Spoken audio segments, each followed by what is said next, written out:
When you started the company, what was the opening that you saw in the market? What we saw in the market, that was, first of all, in terms of the timing, that was back in 2012. And actually, I founded this company together with Jean-Noel, who is currently our technical officer, and he was the one who had the product vision. And what he had done before was creating a tool to allow designers to make changes to websites, really easily and without going through some technical hassles and so on. So he didn't think about A/B testing at the time.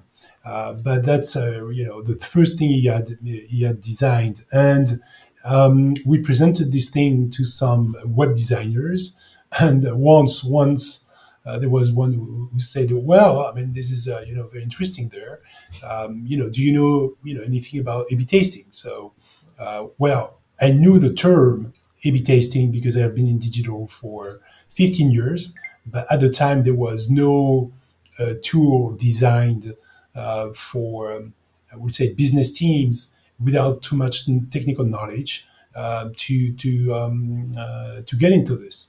So that's how we got into it, and we realized at the time that there were some other players who had already started some solutions. One of them being very well known, in the U.S., and that's how we started over, the company, and At the decided same that there was. time, there must have been something in the water because around the same time, a lot of A/B testing companies got started.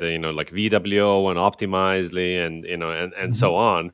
Mhm. So you kind of started on your own. You maybe weren't thinking about the competitive landscape that much, but at some point, you must have realized that hey, there's a lot of players in this market.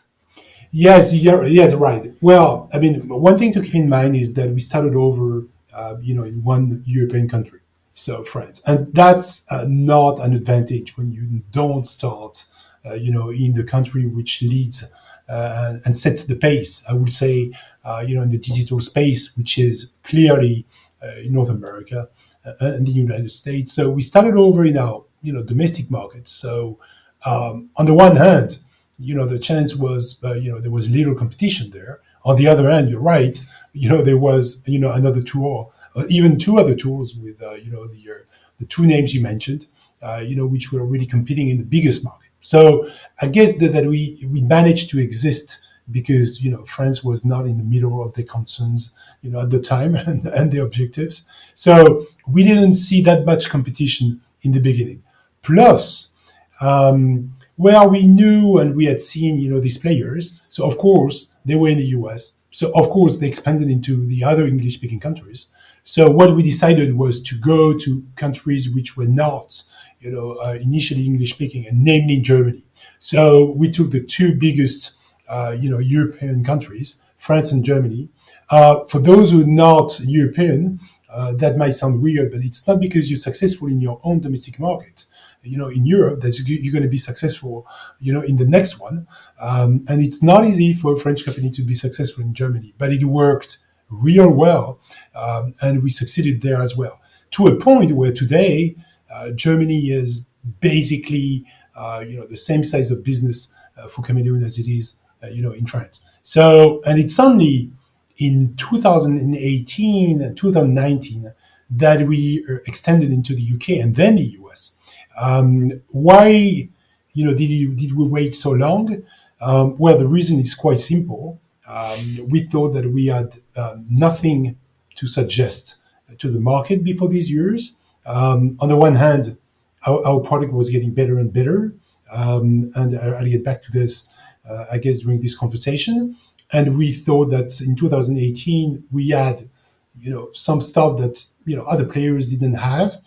For example, we had developed an extended module in terms of personalization. So, there's this, just for example, one thing. And the second reason we got there is because aside from the solution, there are also market strategies. And the market strategy of the leader, in the US, was to go, really in the high-end bracket high-end enterprises, and to a certain extent, left an open space, in the small to mid enterprise market. So there was a space there in terms of, proposing a tour which was enterprise tour, but at a price which was making sense, in the mid enterprise segment, and that's how we got introduced, in the UK, in the US, and I must say that it's even agencies there, who called us and looked for an alternative to the tool that they had been using, but that they couldn't offer anymore in their for the customers that they had. And today, we are in all major markets, so you in Europe, but as well in the US, because we managed to to enter into this market space that had been left a little bit open for us. Besides the language part, Mhm. what does even a market mean today if we talk about software tools? Like on the internet, there are no borders. Like Bangladeshi market is as far as New York from from Austin, Texas, on the internet. So Mhm. why make these distinctions to the UK market or whatever market? I understand the language, but how are you thinking about Yeah, this? I mean, it's a very good point you're raising here, and I'm really very surprised to see that, as you say, on the one hand, we do consider that, for example, we have only one marketing, right? Marketing is being led from the US. Everything that we do, I would say, we duplicate for the other markets, and we work as a team. So we're 185 people today at Kameleoon in 7 different countries, and we do work as one team with one marketing, and there's of course one product for all companies.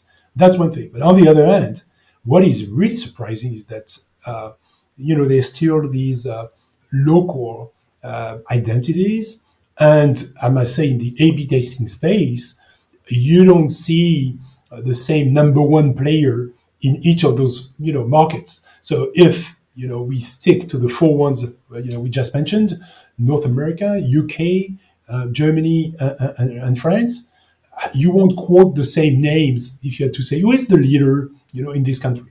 And that comes for two reasons. I would say number one, well, because of the local origin. As far as we are concerned, we're French, so we started over in France, and that makes sense. That we be considered as a leader, in this country, and in the same time, this has been left apart, by other players, and also there are also some distinctions. For example, in Germany, Germans, they like to open the hood. When they buy a car, they don't buy the car only because of the design. The design is an important thing. They always want a proof of what they buy. So everything they look into, every single detail about the statistical model, the data model, everything. And since we're going to take DNA, I believe that our tool is a great fit, for Germans, who like to see that it's a robust, platform. So that's why I guess it's really one of the reasons why we succeeded there. So this is to say, I agree with you. Hmm. It's one market, definitely.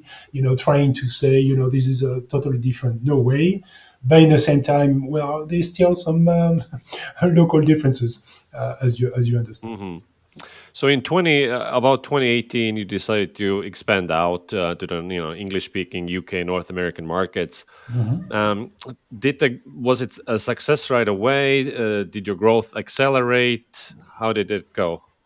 Well, it did for a very simple reason. It's because the biggest markets are clearly US, on the one hand, and in Europe. The say consumption of digital is much higher in UK than it is in continental Europe. So since these markets were blank markets for us, we couldn't but grow in these countries. So for us, it's a great opportunity. It's really a boon, for us to expand, clearly worldwide, because we can, really say now that we're a global company. As long as you're not in the US, you can't say, that you're a global company, and now we can say it. And yes, answering your question, yes, we see success. I mean, for a simple reason, by the way, it's because things change. Um, there are not so many players in this space. Yes, on the one hand, you can list, a whole range of solutions, but I would say many of them have been bought out by suites or stacks. So in these suites and stacks, these experimentation solutions become very small, teeny part of the whole stack. So I'm not going to call anybody here, but some of the solutions are just fading away because people are not paying attention to new innovations and new way of doing things. So we don't really compete with solutions belonging to suites and stacks, but we do replace some of them sometimes because the experimentation managers, having these suites, they see that these suites don't keep they don't keep pace with the innovation in this space. And if you look at best of breed players, well, the number I would say will count in the on the number of your one hand or two hands, and there are not so many players, so there are not so many alternatives on the market. There are great products, of course, but there is a space, for these products. So it's both a specialist market with not too many players, and as I said, you have to find your sweet spot in terms of verticals and also size of the enterprise that you fit in. And we believe that we're a great fit for mid enterprises, looking for a professional tool. So you're focused on the mid market. Are you focused on any specific verticals? And then how did you what was how did you come to that decision? So what was happening behind the scenes? In terms of verticals, well, we've been very good in some niche, like the I would say financial and insurance market and healthcare market. But these are niche; they are not the first users of experimentation. But these really helped us to build a name. For example, in the US, we HIPAA compliant, which is something related to the healthcare sector, and that helped us to make a start. So it's not the biggest market, but at least you become I don't I can't say that we're a leader in the healthcare sector, but we are clearly one of the key players there. But today we have many customers, and most of our customers are still in the retail, e-commerce, fashion business, for example, because those ones are still converting visitors into buyers. We're very strong in the media business as well. Originally, many leading media like RTBF in Belgium, Die Welt, RTL in Germany, Le Monde, Le Figaro in France, have been using Kameleoon. So we got an extensive knowledge of what is needed in the media business. So, we cover all those things. But once again, this may be different from one country to another, because once you get a great name in one country, then it's easier to get other names. But these names, rings a bell, in this country, but doesn't ring a bell in another country. So we may be stronger or weaker, depending on each territory there. What is working for you guys in terms of customer acquisition? Are you more like sales led, or there's an inbound thing happening? How are you acquiring customers? Um, I guess we're acquiring customers like everybody is doing. That is, we using all the marketing, not tricks, but actually recipes. So we make sure that we get better and better in SEO. We do participate to the right events when they were events, and et cetera, et cetera. But if I had to mention one thing, um, I would say that we did consider from day one, and I think that makes the difference between Chameleon and some other players, that we were on a specialist market. So, and that experimentation was key, and we were fond of experimentation. We have, Jean Noel, is in a company, is Frédéric. They are, really working 24 hours a day on this thing. But it's a specialist market, so we did not try to to go full scale, in large marketing events. We stay with those who know what experimentation is all about. And I would say, in terms of marketing, what's most important, and to my opinion, this is one of the three pillars of the success of any company, is the word of mouth of your own customers. That is, your best salespersons are always your customers. So, and this relates to other thing that I can talk about afterwards, is about quality of the solution. But really, the word of mouth is absolutely key. So we pay, even if it goes slower than spending a lot of money in terms of marketing, we spend time making sure that we bring success to the experimentation program of our customers. So there's the tool on the one hand. uh, we're trying to help with the right support. When I'm saying the right support, we're not an agency, so we're not doing the experimentation program of our customers, but we make sure that there is the right use of the tool, and then we expand through these word of mouth in the different markets. Do This you is what guys? happened. For example, I'm sorry, but in the UK, for example, we were called by one local agency, and we made sure that the first project was successful, and then the second one, the third customer, and then the snowball starting rolling, and then it comes naturally afterwards. How do you guys think about your theory of advantage? Meaning, how are you planning to win? Like your competitive advantage, if you will. Mhm. Yeah, yeah. This is the what keeps you awake at night. At least what keeps me awake at night. What is my competitive advantage? So, I mean, this gets back to the one essential of the company, which is always your product. So I'm saying something which is, of course, an evidence, for everybody, but I don't think it's that much an evidence. In a world where we know that marketing is making a difference, you see more and more companies who want to go fast, and the way to go fast is to spend a lot of money into marketing, but sometimes it's really at the expense of the quality of the solution. um, and I'm always getting back to this, and there's no one way to succeed. There are several ways to succeed, but I always believe that we need a great solution and a great product, and it's better to go slow in the right direction than fast, in the wrong one. And if you got a great product, and that comes to quality, um, well, you are saving a lot of time, a lot of sweat afterwards. I know that graveyards are full of great products, great technologies, but I also think that people forget that graveyards are also full of, marketing companies. Sometimes they're successful at one point, but the product doesn't follow, and then that creates a problem in the long haul. So as I said, we're in the specialist market. People, it's a small world. Word of mouth is important. People talk about, what about the solution that you're having, and so on. So the question is not to be good in 1 year; it's to be good 5 years from today, 10 years from today. So, getting back to your question, sorry, I'm a bit long here, but I always want to get back to the essential, because if you forget the essential, and if you don't repeat that to your team, everybody tends to forget about the essentials, and they sometimes say, oh, in January they tell you, oh, my differentiating factor is the fact that I got this feature and this feature. In March they're saying something else. In May they're saying something else. Everybody forgets that your differentiating factor must be first the quality of your solution.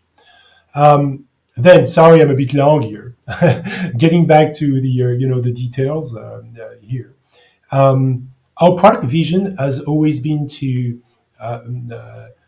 provide a platform for all those who want to be involved in experimentation. So when I say we started over in 2012, we were talking about business teams.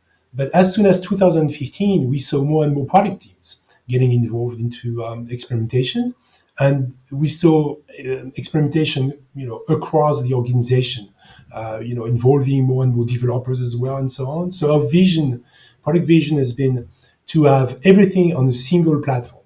That is both the tools to help the business teams, and what they want is flexibility, ease of use, velocity of the platform. So this is everything which is client side. And the product teams and developers, they want things in their own development environment with SDKs, with the feature flag features. And all these features exist within the same technology foundations. So we don't have different products, and because the product has been well designed from right from the beginning, we have everything in one single product, which gives really differentiating factors because it's the same interface, same data model, and the data model is extremely important. So people don't have to wonder again about what's the data model for my server side solution versus client side. Same reporting, same functionalities. All the client side functionalities are available for server side, etc., etc. So we have a key, differentiating factor, which I would say is really the coherence of the platform. In SaaS, where often it's pretty easy to copy a competing product. I mean, software developer is obviously expensive, but still, if you have something that the market wants, they'll be able to replicate it. So, do you see product and engineering being a long-term, competitive advantage, or do you, in the long run, everything gets commoditized and you need to win on brand? It depends in which market you are. I would fully agree with this. On large markets. I mean, in terms of size, being over 10 billions. If it's over $10 billion, then you'll get big players, and as good as your product can be, you'll be beaten by marketing. Even if even if the marketing is for a product which is not as good as yours. As I said, graveyards are full of great products and great technologies. Hmm. But the experimentation market is not a $10 billion market. When I say experimentation, I do include everything related to feature experimentation, feature flagging, feature management. We're talking about 2 billion or 3 billion, across the globe, and in these markets, you get with specialists, and this is why I'm saying that you know, uh, you're not going to win only by marketing. You can win in the short term. In the short term, during 2 years or 3 years, you can say I'm number one, but 3 years is very short.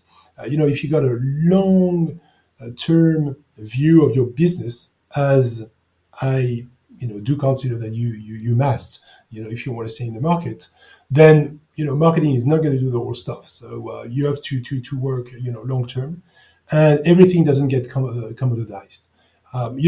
Let's take today. You got, as I said, few players in the market. I don't think there's going to be a newcomer, in these markets coming from nowhere and saying, okay, you know what? I mean, I got a great tool here, and this is as good as the others. And the reason why I'm saying this is because I think the market is too small, and this is not, worth, the effort for somebody to, come in and catch up with the ones who are already here. So competition remains. This is tough every day for everybody, but there are other markets which are tougher. So it really depends on the size of the market. So I wouldn't come and say this is already commoditized. Of course, there are things which are commoditized today. I mean, it's not worth repeating the thing we were saying 10 years ago. But there are still new things coming in. So yeah. Hmm. So you have succeeded in a space where lots of other players have not. So obviously, you've made some right decisions and probably have had some failures as well. So if Mhm. you think back to your success and the company growth, what advice would you have for other B2B SaaS founders? Maybe 3 to 5 pieces of advice. Um, yeah, it's a very interesting question. I mean, the first advice which comes to my mind, well, I mean, the first one first is really put on a piece of paper what the essentials are, because you're gonna get every day with tens of topics in marketing, in sales, in R&D, product, marketing, etc., etc. keep, three or four things that you repeat every day to your staff that they shouldn't forget, whatever happens. uh, and these things have to be repeated, and well, you have to put it on the wall. Make sure, as I said, at Kameleoon we have three essentials, which are product, meaning quality must be there, whatever happens, because this is going to save us a lot of time afterwards. Second of all is the brand. We don't want anybody to hurt the brand, speak the same language, tone of voice, etc., etc. So the brand is essential. Nobody can take the brand and do whatever he wants with it. And third was the word of mouth, meaning our customers are our best, salespersons. Once you have started your essentials, then many strategies can win. I mean, that depends on the in which situation you are, where you were born, at what time of the phase of the market you're appearing. Is it the very beginning, or is it already the maturity phase? Etc. Etc. So that's first advice. The second one is don't take for granted that you need to raise necessarily tons of money to be successful. That's really one thing which strikes me. Well, Chameleon is not my first company. I started over in 1990. With my first company. At the time, I needed some money. Here, there was no capital fund in France. There was nobody was existing. Today, you want to raise money. I mean, you got hundreds of funds, existing. They call, every single day, and sometimes people confuse that what the success of the company is. It's not raising money. Raising money is a way to be successful. It's not the end, of the story. And I'm getting back to what is the size of the market.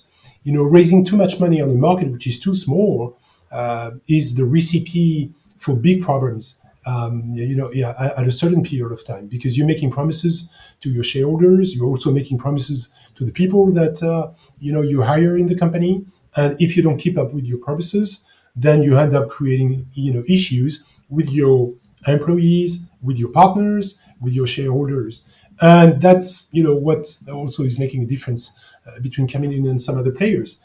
We basically bootstrapped. Chameleon is profitable today. My goal is not to say that you shouldn't raise money, but it's one way to succeed. I mean, make sure that you are raising money which makes sense for what you can achieve on the market. Otherwise, you end up making mistakes and trying to push the machine too fast and too low. And the last advice I would give, I think I already said this a little bit before. It's great to go fast in the right direction, but it's better. It's great to go to make a mistake fast as well. Don't wait if but it's better to go slow in the right direction than fast in the wrong direction. As well. Meaning, select the right people. What makes the difference? It's everybody will say there's with when you have the experience. I'm sure that you got exactly the exact same experience in your life, especially when you want to enter a market.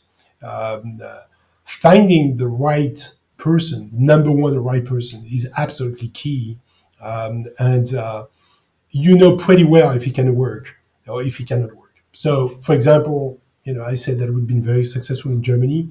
Aside from the solution, it's also because we found the right first person who was dedicated, with us, and has been with us now for 7 years. Same story in the U.S. Well, in some other countries, I haven't been that successful, and this is absolutely key. If you want to succeed. So people are always key. Awesome.